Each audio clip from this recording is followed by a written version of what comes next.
Jesus, a Maria Santíssima,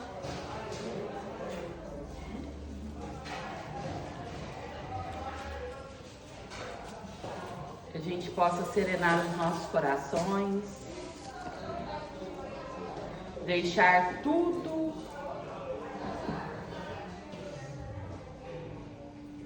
o que nos atormenta,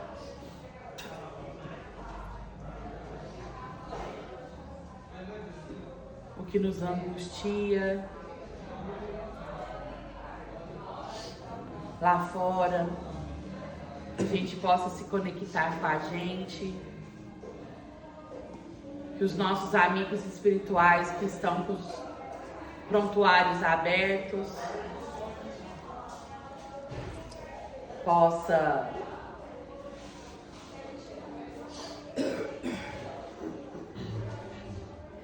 nos auxiliar,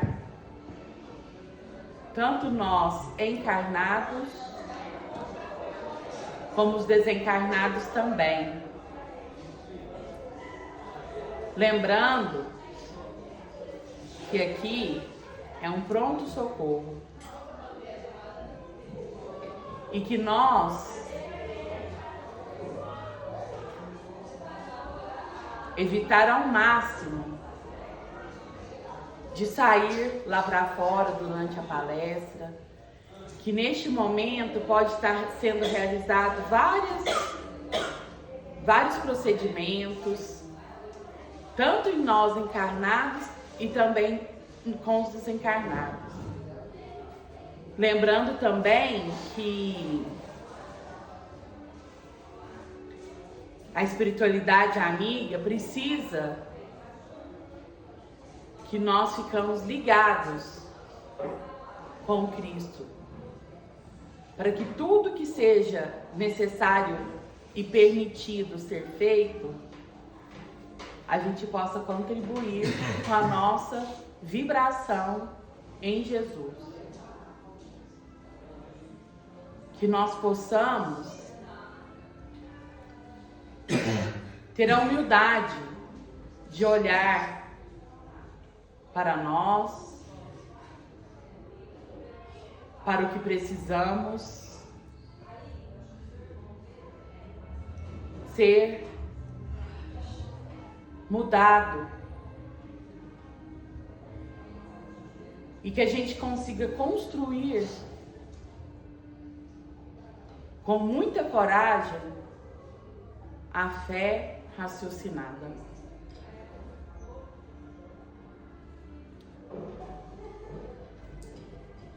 A fé que nos leva à lucidez, que nos tira da ilusão.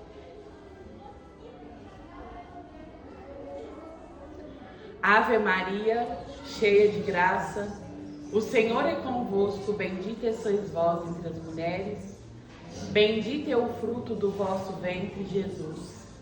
Santa Maria, Mãe de Jesus, rogai por nós, pecadores, agora e na hora de nossa morte, que assim seja.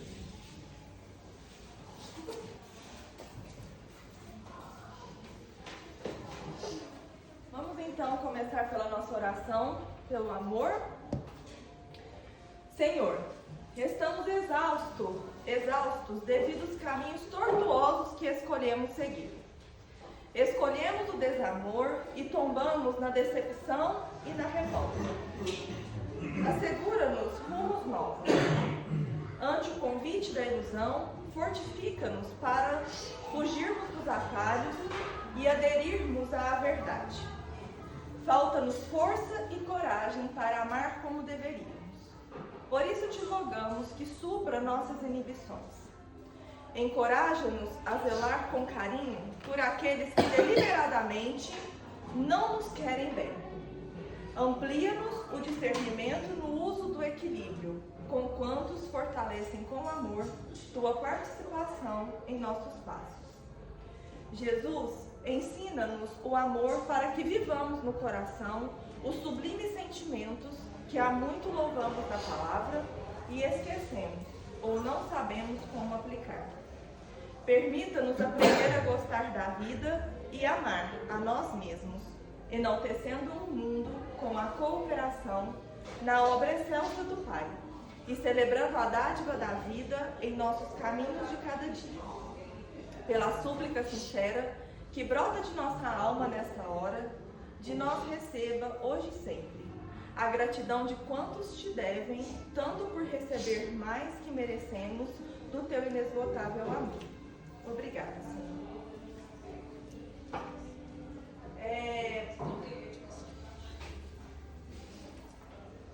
O evangelho de hoje está lá no capítulo 19, a fé transporta montanhas, lá no item 7. O item 7 está dentro do trecho da fé religiosa, condição da fé inabalável, tá? E que a gente possa realmente conectar os nossos pensamentos e os nossos sentimentos com a espiritualidade amiga que nos assiste, nos ampara agora, e que a gente possa, por mais que todos nós estejamos passando por desafios, por momentos difíceis, tanto internos, né, quanto na vivência das coisas do mundo, mas que nós possamos nos alegrar nesse momento. Nós possamos sentir dentro de nós um ímpeto de alegria, de gratidão. Tá certo? Então, lá no item 7, Kardec começa escrevendo assim: disse vulgarmente que a fé não se prescreve. Daí, muitas pessoas dizerem que não tem culpa de não terem fé. Sem dúvida, a fé não se prescreve. E o que é mais justo, não se impõe a fé. Não, ela não é passível de ser prescrita, mas de ser adquirida.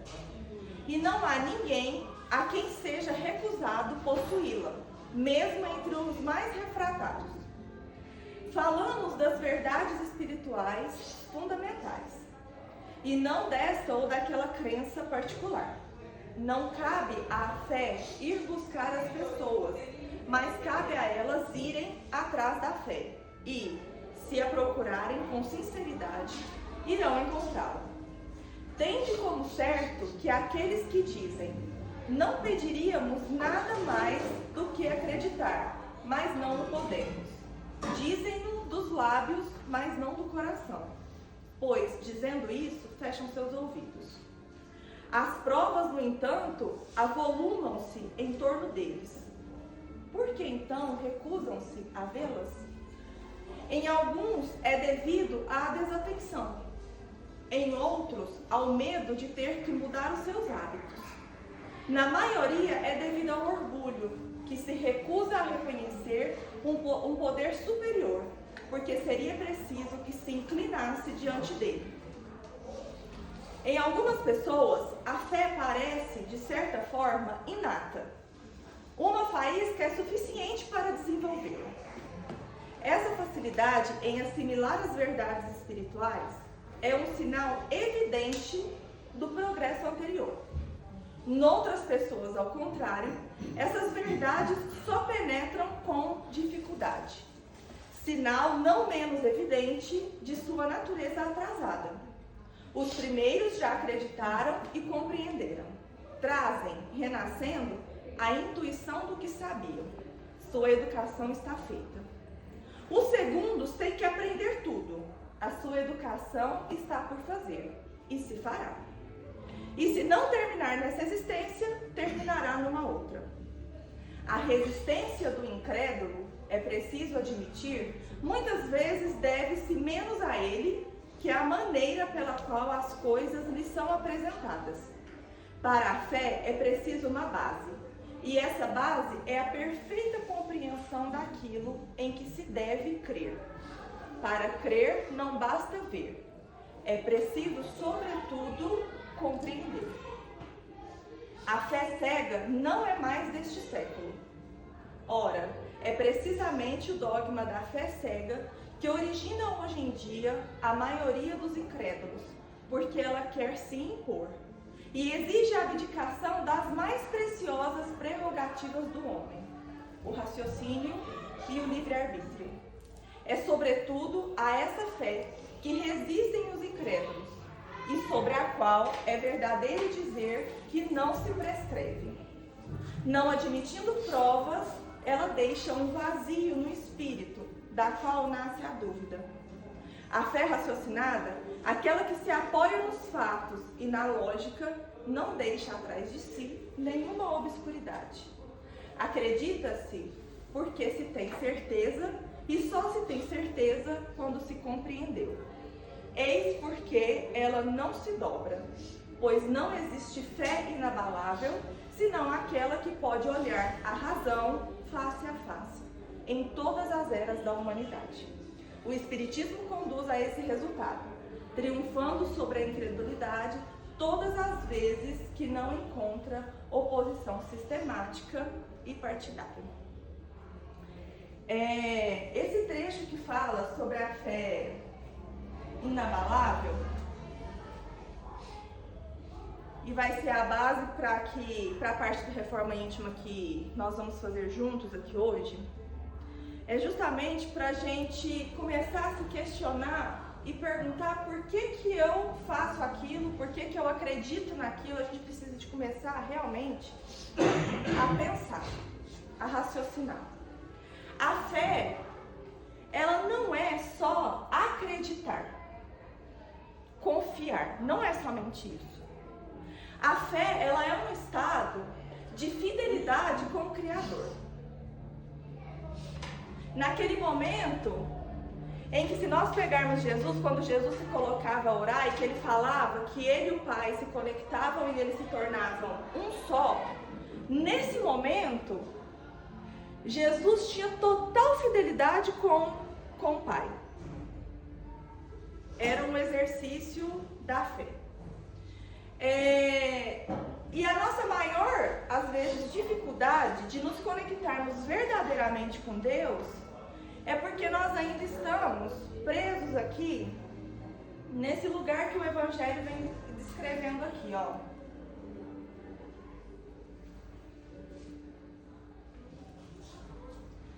As provas, no entanto, avolumam-se em torno deles. Por que então recusam-se a vê-las?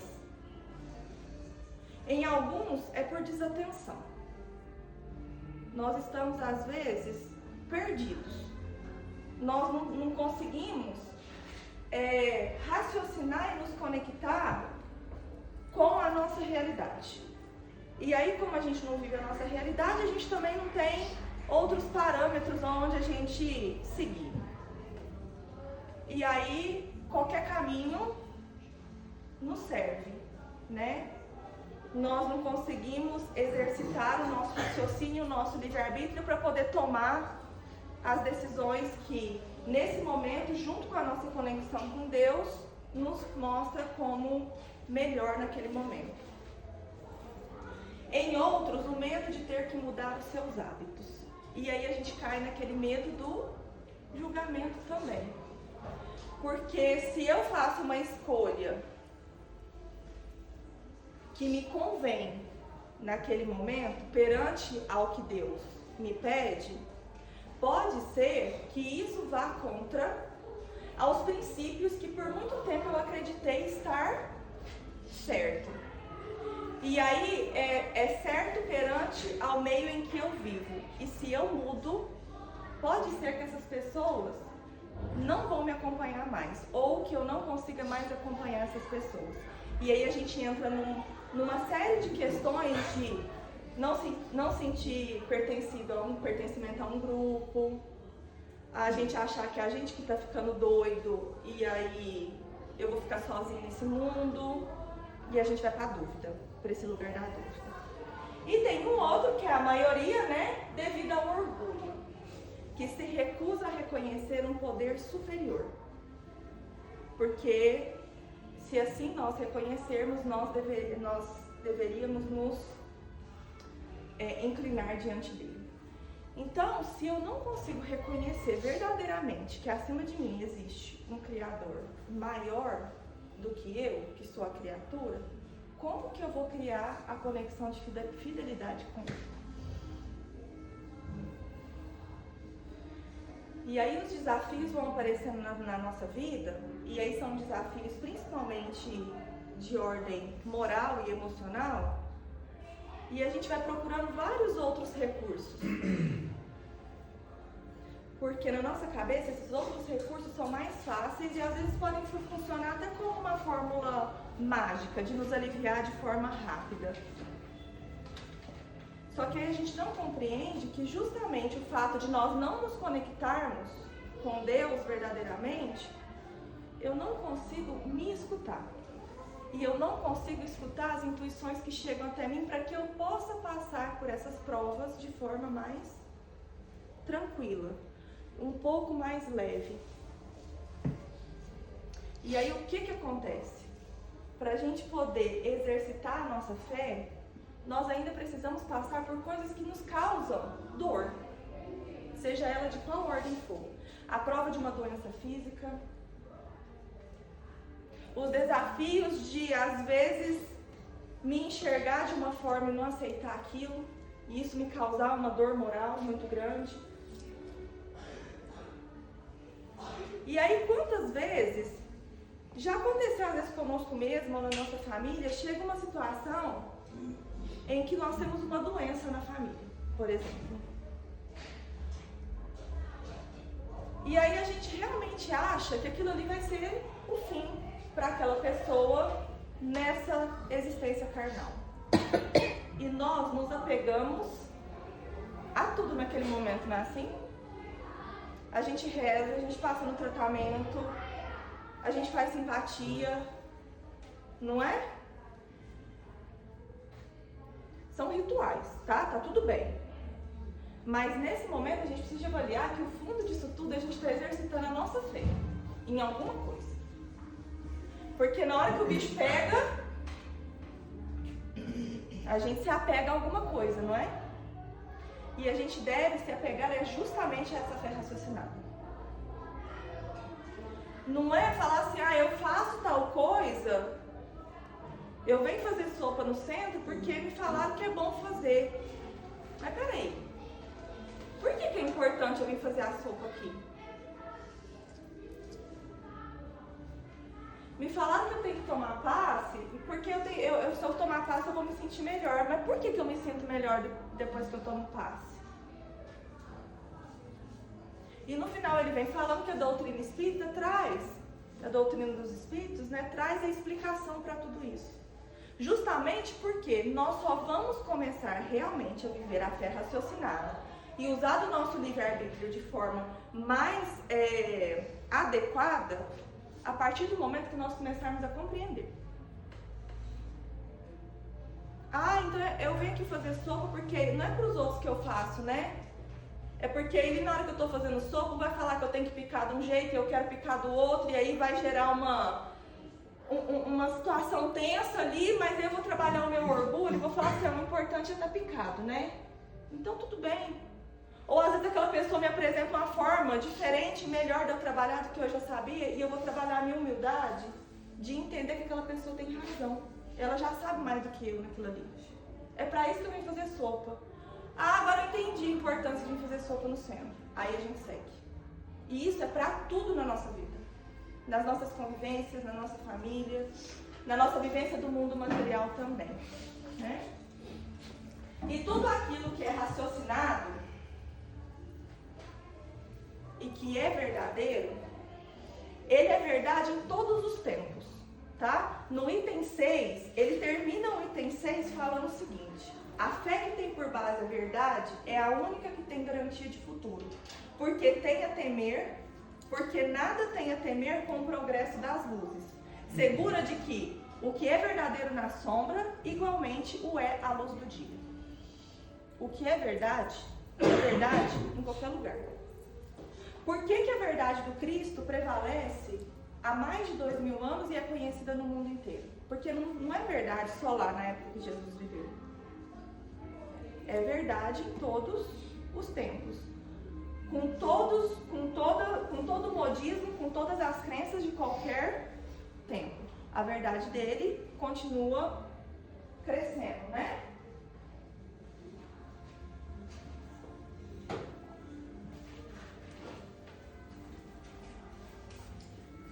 Lá no Reforma Íntima, nós estamos numa parte da introdução que é para a gente construir valores.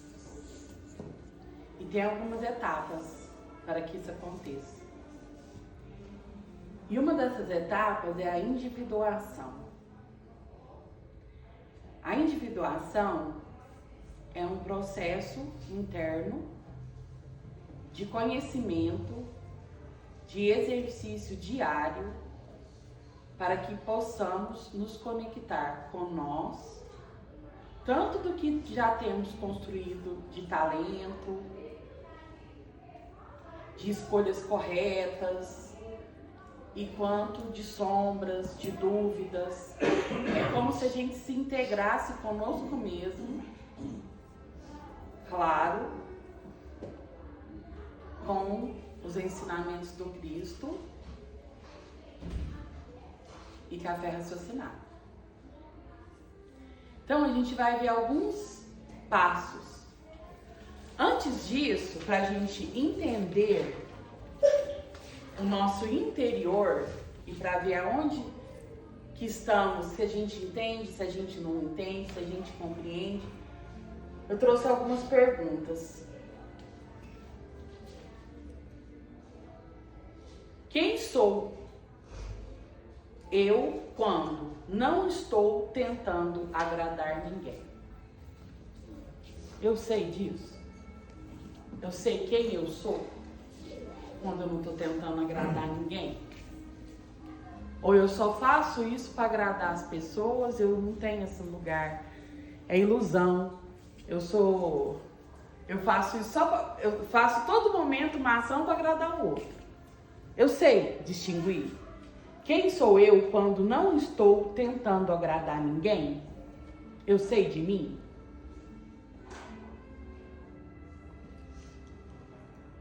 O que em mim é autêntico e o que aprendi apenas para ser aceito.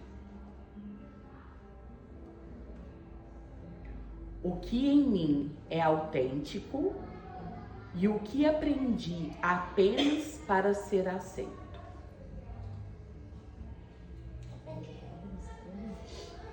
O que em mim é autêntico e o que aprendi apenas para ser aceito.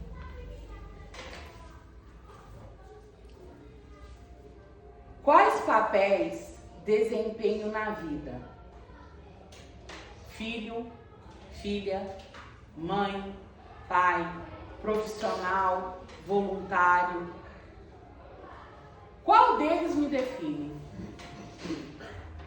Eu sou todos? Será que eu sei ser todos? Ou será que eu sou mais naquele que mais me destaca, que mais alimenta meu ego?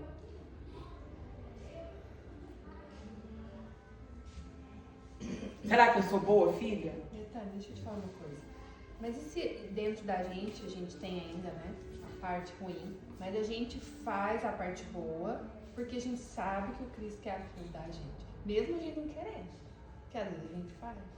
Será que é só para agradar o outro, para agradar o Cristo? Como que fica isso? Você que tem que saber. Você que tem que definir isso dentro de você. Porque às vezes eu ainda não tenho aquela mudança, mas Exatamente. eu me forço a fazer e eu acho que vira hábito às vezes Então, também. mas aí é você seguindo lá os exemplos do Cristo, usando a fé raciocinada, porque isso aí define a fé raciocinada e a fé cega. Ou você está no individualismo ou você está construindo individuação. Nós vamos entrar nisso aqui agora. Eu tenho um pensamento em relação àquela amor, para mim é muito tranquilo. A gente, por isso que para nós, pessoas normais, e ainda somos muito mais homem velho, né, do que o novo, temos muito mais vício e ainda não temos virtude, por isso que para nós é tão importante a tarefa. Porque ali eu vou fazer por obrigação, por disciplina, mas para aprender a me tornar, né? Pode sentar para você, gente. Então, para eu chegar e falar, né? Eu faço porque por obrigação, porque tem que fazer, mas é aquilo que eu estou aprendendo. Com o tempo, a gente percebe que a gente vai ganhando algum tipo de, né, consigo falar virtude, que ainda está longe, mas algum tipo de qualidade.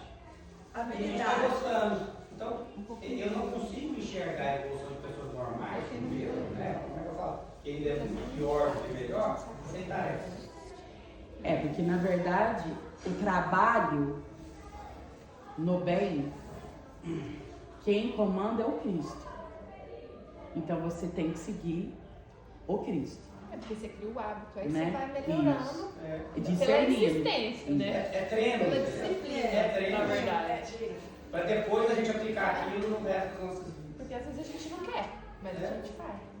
Na verdade, o que a gente quer, às vezes está muito longe do que nos convém.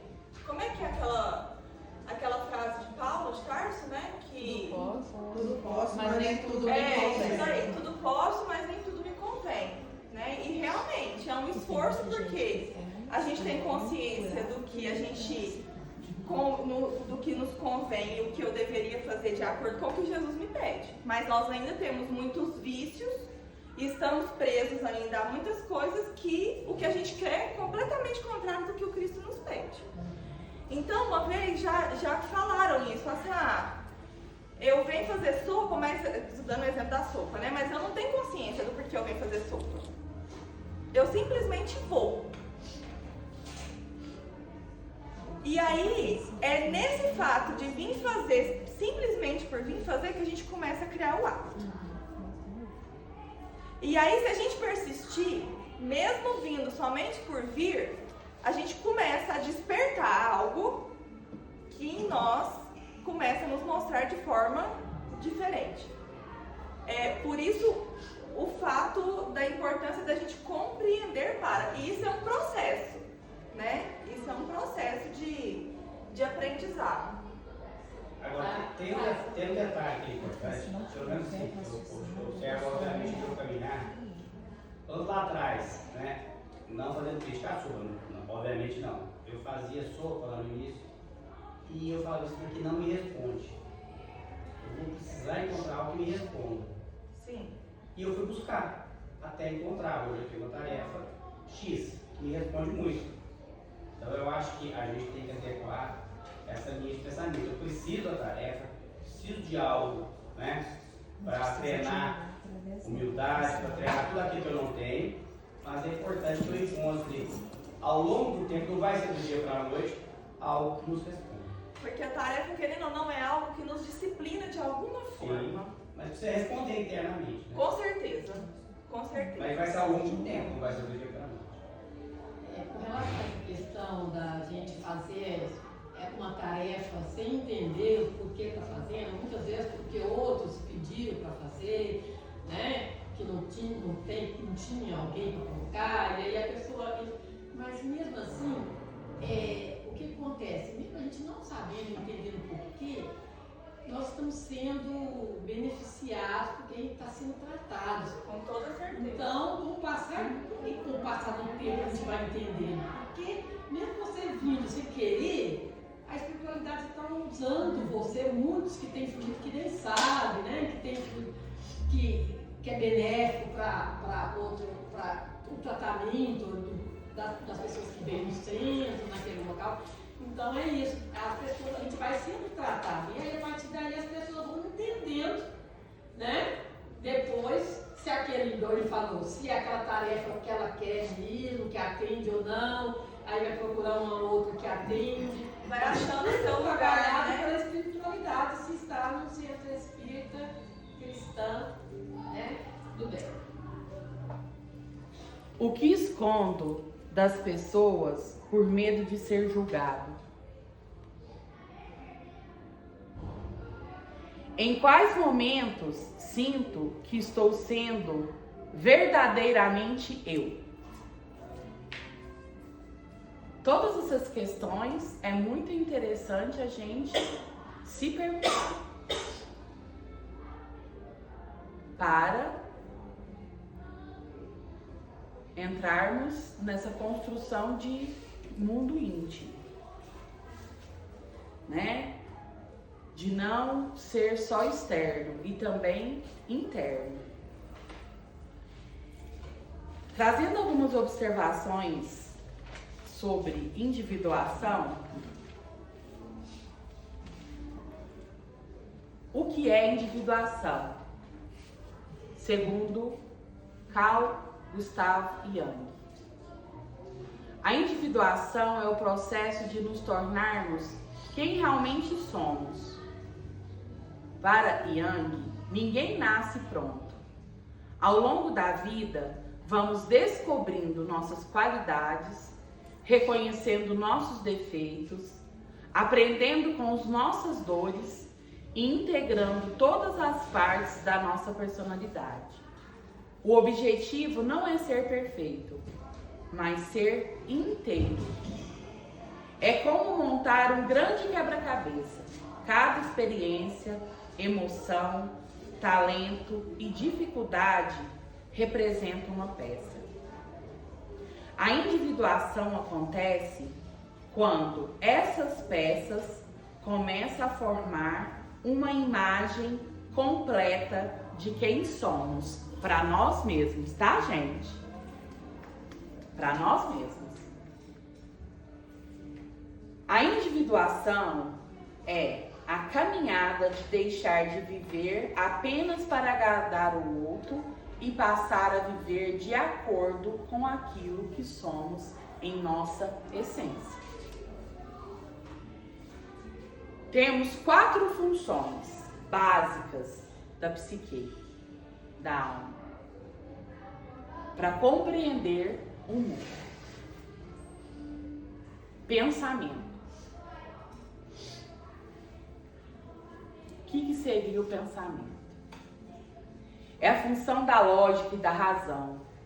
Ela analisa, compara, organiza e tira conclusões. O que é isso?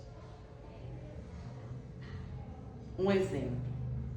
Esse tratamento funciona porque existe evidência. A gente raciocina. A gente leva para o crivo da razão. Isso é pensamento. Porque nós não identificamos, às vezes, que as 4 funções é pensamento, sentimento, sensação e intuição. Às vezes a gente não consegue definir o que é uma e o que é a outra. E o que temos já de percepção de uma e não temos da outra. Sentimento. O que é sentimento? Quando a resposta vem do coração. A gente precisa entender isso e saber quais que são os sentimentos. Não significa emoção, porque a emoção vem antes do pensamento. Sentimento para Jung é a capacidade de avaliar o que eu estou sentindo.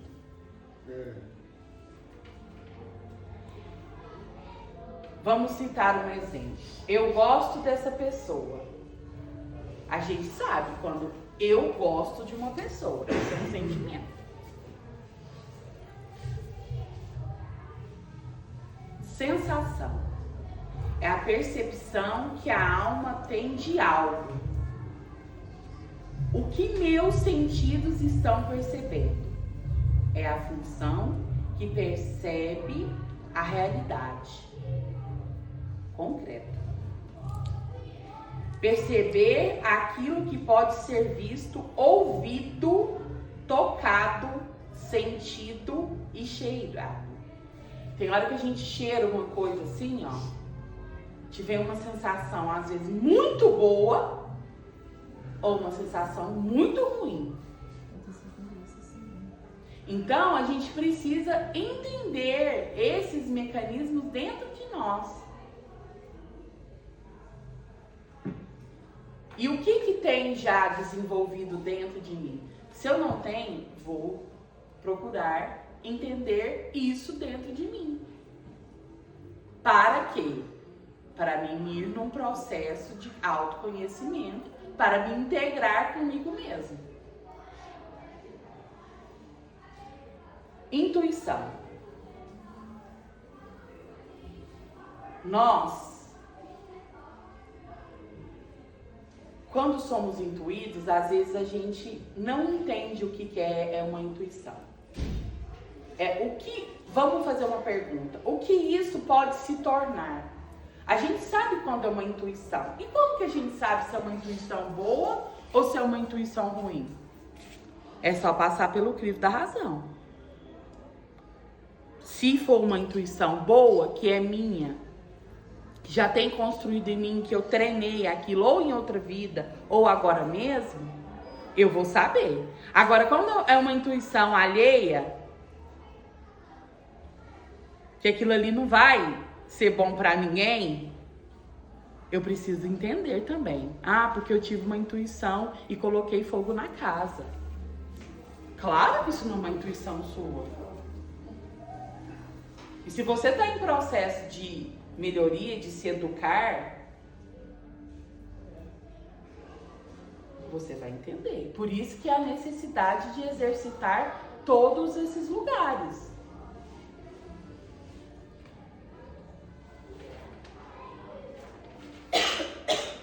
A intuição enxerga aquilo que ainda não apareceu claramente. Ela percebe conexões, tendências e oportunidades. Tenho a impressão de que esse projeto dará certo. É uma coisa para você entender se você tem intuição. É como se fosse um sinal de Deus dentro de nós. Porque tem gente que não sabe se é intuitivo ou se não é. Todos nós temos algo de todas essas percepções. Foi Deus que nos criou.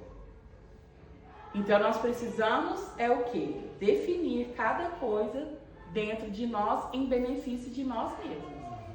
Para equilibrar esses lugares. Tem uma parte do Escutando Sentimentos que fala assim: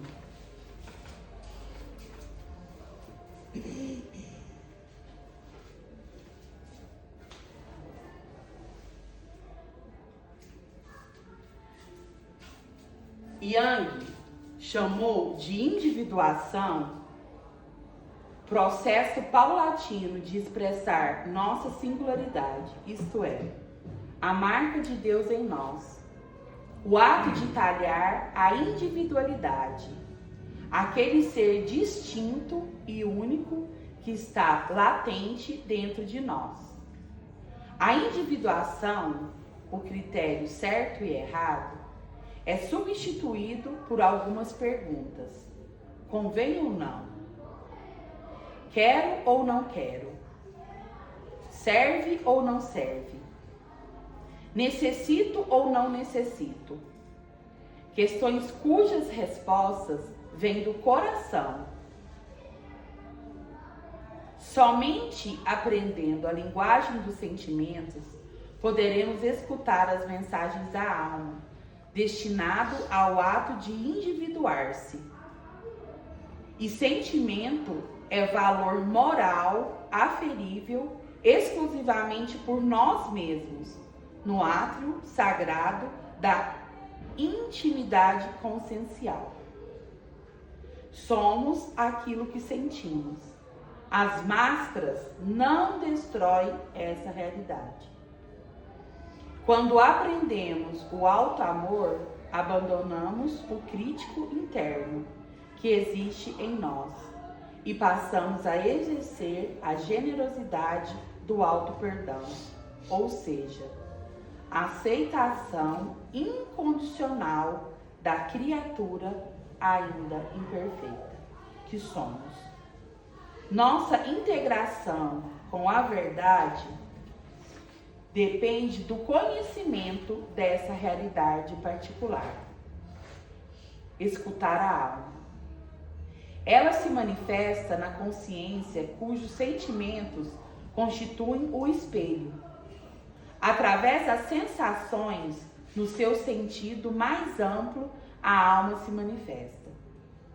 Escutando a alma, conectados à sua sabedoria interior, desligamos dos padrões, normas, ambiente, pessoas e filosofias contrárias à nossa felicidade inadequadas ao caminho particular de aprimoramento. Saber o que nos convém, saber o que é útil, exige dilatado discernimento aliado ao tempo.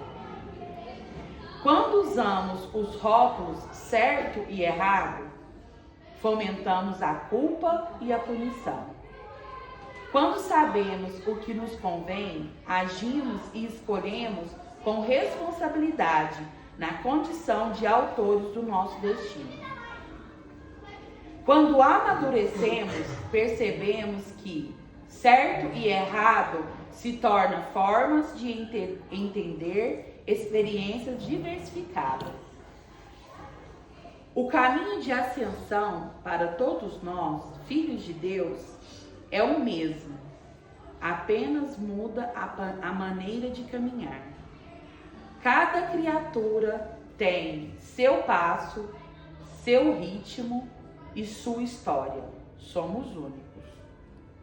Refletindo sobre esse conceito, teçamos algumas conclusões para que não nos confundamos.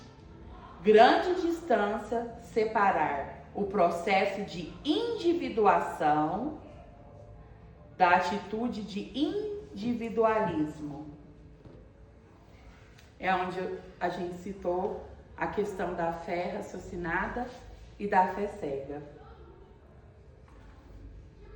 Na individuação, encontramos a necessidade, enquanto no individualismo temos a prevalência do interesse pessoal. Na individuação, temos a alma, no individualismo, a personalidade. Na individuação, temos a consciência, no individualismo, o ego. Na individuação existe descobertas e criatividade. No individualismo, a imitação e a disputa. Na individuação temos o preparo e o amadurecimento. No individualismo, a precipitação. Na individuação experimentamos a realização pessoal. No individualismo, a insaciedade. A individuação é fruto do amor. O individualismo é o campo do egoísmo. Na individuação floresce o crescimento espiritual. O individualismo é a sementeira do egoísmo. O individualista, queira ou não, também caminha em seu processo de individuação. Evidentemente, com menos consciência de suas reais necessidades, permitindo larga soma de interesses particularistas. Sabemos que todos rumam para o melhor. Jesus, em sua excelsa sapiência, estabeleceu: vos julgais segundo a carne. Eu a ninguém julgo. Se ele, que podia, não julgou, porque nós, que dele seguimos os ensinos, vamos agir com quem pode escutar os alvitres da alma alheia, na tentativa de definir o que é certo ou errado? Qual de nós estará em condição de nutrir certeza se a atitude do próximo é uma expressão de individuação ou um cativeiro de personalismo? Essa é a necessidade da gente se conhecer. E a necessidade de entender que somos muito mais homens velhos mesmo, igual o Leone colocou. A necessidade de nossas reformas, a necessidade da nossa construção de individuação na fé raciocinada. Porque se a gente for nos analisarmos dentro da individuação e dentro do individualismo, a gente só está no individualismo. Só no interesse pessoal. E isso é a realidade. Nós precisamos vir para a realidade.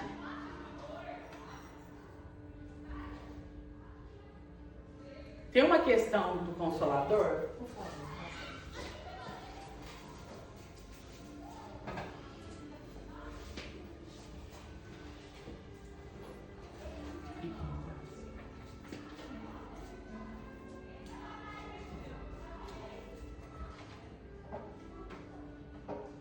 É a questão 211 do Consolador. O título que corresponde a essas questões é personalidade. E aí pergunta-se o seguinte: como compreender a noção de personalidade? A compreensão da personalidade no mundo vem sendo muito desviada de seus legítimos valores pelos espíritos excêntricos, altamente preocupados em se destacar no vasto mundo das letras. Entendem muitos que ter personalidade é possuir espírito de rebeldia e de contradição na palavra sempre pronta a criticar os outros, no esquecimento de sua própria situação. Outros entendem que o homem de personalidade deve sair mundo afora, buscando posições de notoriedade em falsos triunfos. Portanto, exigem o ouvido pleno dos mais sagrados deveres do coração. Poucos se lembram dos bens da humildade e da renúncia para a verdadeira edificação pessoal do homem. Por quê? Para a esfera da espiritualidade pura, a conquista da iluminação íntima vale tudo, considerando que todas as expressões da personalidade prejudicial e inquieta do homem terrestre passarão com o tempo, quando a morte implacável houver descerrado a visão real da criatura. Agora eu quero que vocês se conectem com o número de 1 a 7. Porque nós vamos fazer uma dinâmica com o texto do Emmanuel. O texto é bem legal, chama Reino Íntimo. Tá? Enquanto vocês pensam no número, a Tata vai ver eles. E quem quer começar? Quer começar, Luana? 6.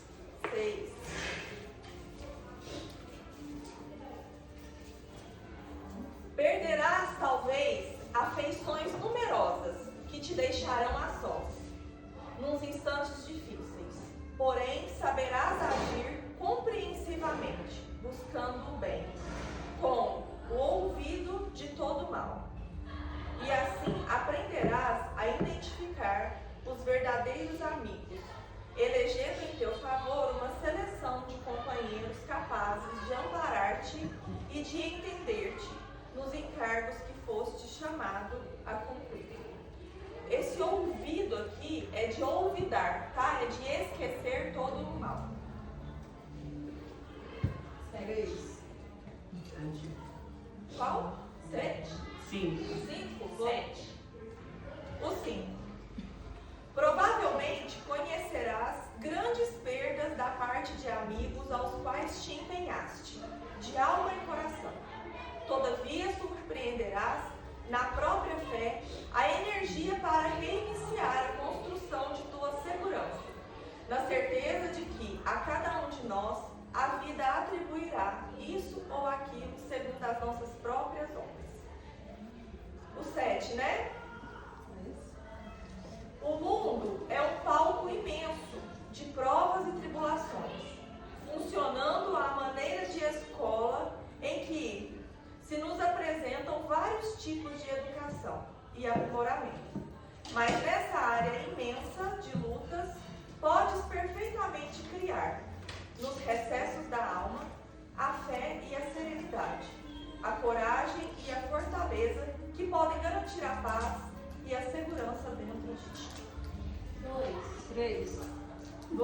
3 primeiro, depois vou para 2, tá bom? A 3 então. Encontrarás talvez os que te golpeiam no coração, lesando-te o campo afetivo, qual, se compromissos assumidos nada valessem, ante a dominação do prazer. Contudo, podes assegurar a tranquilidade próxima com o esquecimento de semelhantes agressões, nas quais os agressores se fazem infelizes por eles mesmos. O 2, tá bom? Dificuldades e obstáculos repontam de toda parte. Entretanto, em qualquer situação, ser-nos-á possível criar um mundo à parte, em que a paz nos ilumine em direção do futuro. Terás pela frente, em muitas ocasiões, a perseguição e a injustiça. No entanto, saberás imunizar-te contra os males do ressentimento, desculpando as injúrias. Acho que foi todos, né? Não. 6. Agora é O 6 foi, mas eu vou passar lendo tudo. Agora eu vou falando os números, tá certo? O 1, então. Que a terra ainda é um mundo de expiações e testes constantes, não há que duvidar. 2. Dificuldades e obstáculos repontam de toda parte. Entretanto, em qualquer situação, ser-nos-á possível criar um mundo à parte, em que a paz nos ilumine em direção do futuro. 3.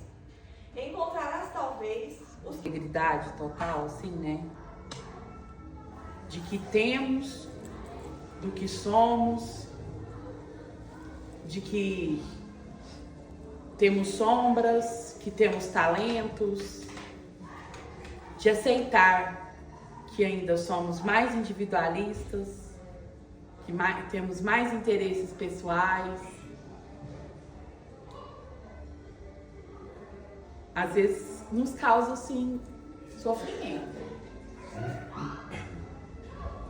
Nos causa raiva de nós mesmos.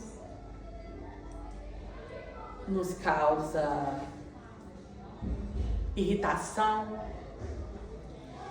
Às vezes, quando a gente está no processo de descoberta,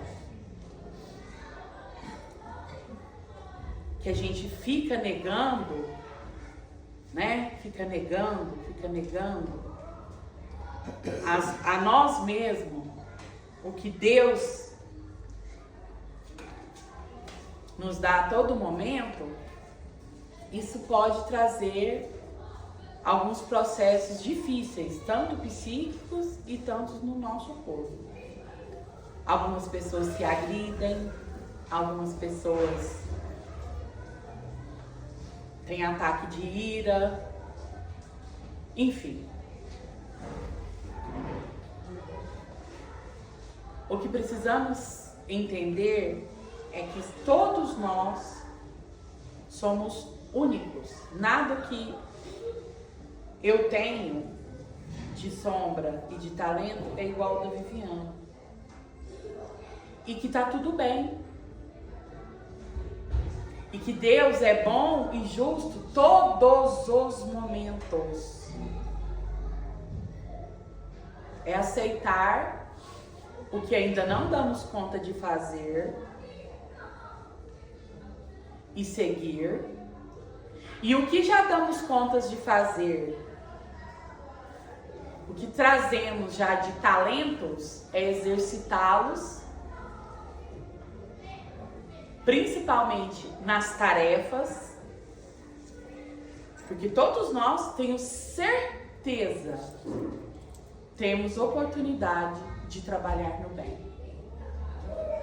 E essa construção da individuação para construirmos valores, ela só se dá quando a gente se reconhecer. Você vai chegar a essa individuação um dia, ao criar valores, deixar o homem velho e se tornar homem novo? Sim. Mas qual a diferença em quem estuda e trabalha no bem para quem não estuda e quem não trabalha no bem? Um benfeitor uma vez respondeu: anos-luz.